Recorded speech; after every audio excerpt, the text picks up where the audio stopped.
இன்றே டவுன்லோட் செய்து உங்கள் ஃபேவரட் ஷோக்களை என்ஜாய் பண்ணுங்க. தோக்குறதுக்குன்னு அளவு எடுத்து செஞ்ச மாதிரி இருக்கானுங்க பாரு. மாமா கலக்குறோம் மாமா.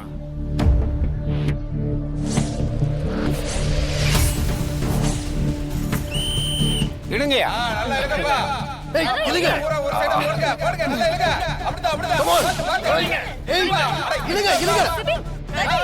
இல்ல இல்ல இல்ல. ஏய் வர்ஷினி இழு. ஜானு இழுங்க. இழுங்க. என்னமா வேடிக்கை பார்த்துட்டு இருக்க? இல்ல இல்ல. அப்படிதான் அப்படிதான். நல்லா இழுங்க. ஜானு இழு ஜானு. ஏய் பாத்து வர்ஷினி இழு. அக்கா எல்லாம் போச்சுக்கா. ஜனாமா குடும்பம் தோக்க போகுது.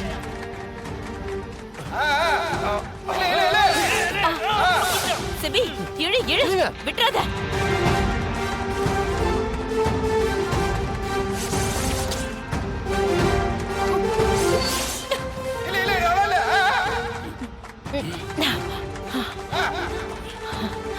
அட நீங்களே நல்லா இழுங்கப்பா. தேனு வந்து இழு. நல்லா இழுங்க. அப்படிதான் அப்படிதான். அப்படிதான். பாத்து இழுங்க. இழுமா இழுமா இழுமா. அப்படிதாயா. சபாசியா.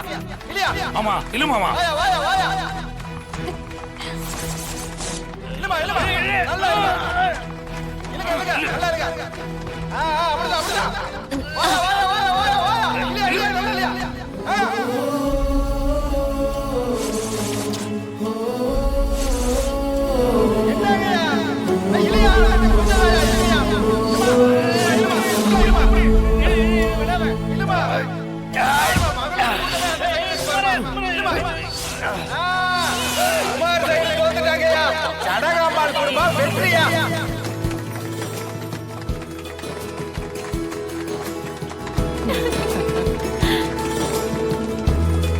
நிறுத்துங்கயா.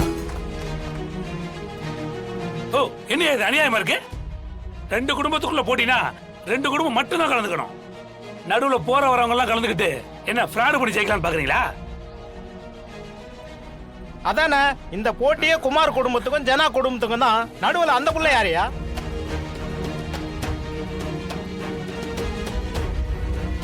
இவங்க குடும்பத்துக்கும் அந்த பொண்ணுக்கும் என்ன சம்பந்தம்? யார பார்த்து என்ன கேக்குறீங்க?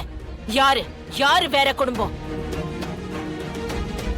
இவ என் குடும்பத்துல ஒருத்தி. என் சொந்தம், என் பேத்தி.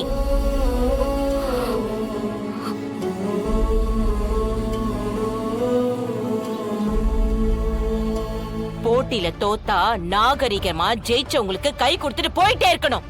இப்படி அநாகரிகமா பேசிட்டு இருக்க கூடாது. தமிழ், நீ ஒண்ணு வருத்தப்படாத. நான் இப்ப சொன்னது குமார் குடும்பத்துக்கு மட்டும் இல்ல, இந்த ஊர்ல இருக்கிற எல்லாருக்கும் சொல்றேன்.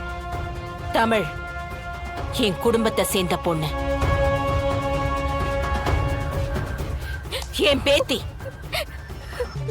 பேத்தி மாதிரி.